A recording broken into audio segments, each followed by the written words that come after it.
Hello hello, के बोला था? हम केटी बोला तानी। हम तो हर दिल के पेटी बोला तानी। का कहता तारा? नया साल में मुर्गा और दारू घींचा तानी। मुंह बका। तो तहरा गइला के बाद जियते कहाँ बानी? हमरा बेरी फोन मत करो। काहे? हमार शादी हो गई। बेरी बेरी फोन जानी जान करो।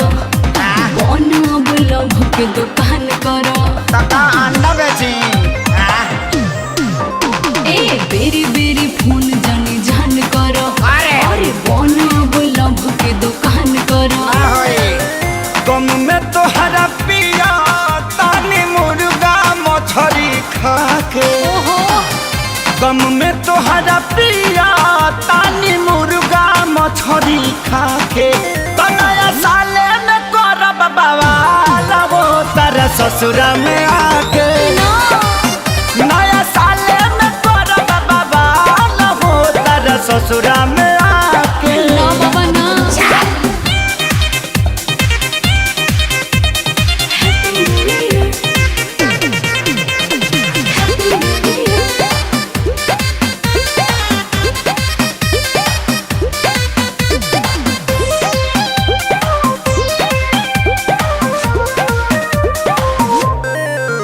नया साल में हमरा के तेजा हो। नहीं हो सकता। मैसेज मोबाइल पर भेजा हो।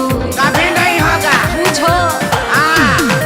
हो नया साल में हमरा के तेजा हो। जनी मैसेज मोबाइल पर भेजा हो। तो जब ले जियब जानो नंबर ना डिलीट करब हो। तहरा इला के अब नाही वेट करब हो। पिटवाई तू। सभे अपन भरी संगे नाचता हिला के।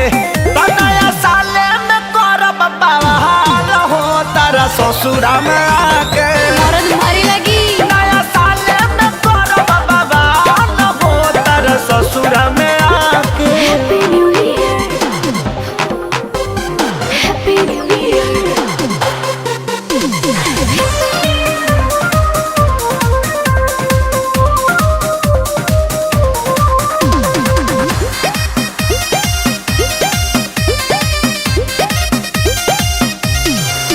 सुना यार हमर ऐसे न बोला हो। अच्छा। बीतल बात न खेसारी तू खोला हो।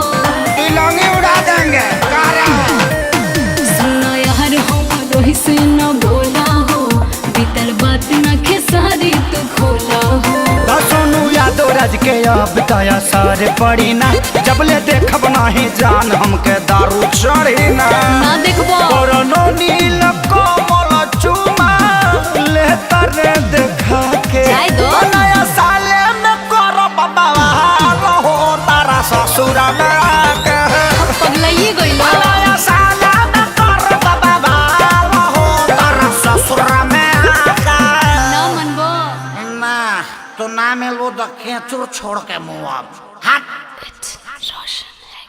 नया साले में करब बवाल हो तारा ससुरा में आके।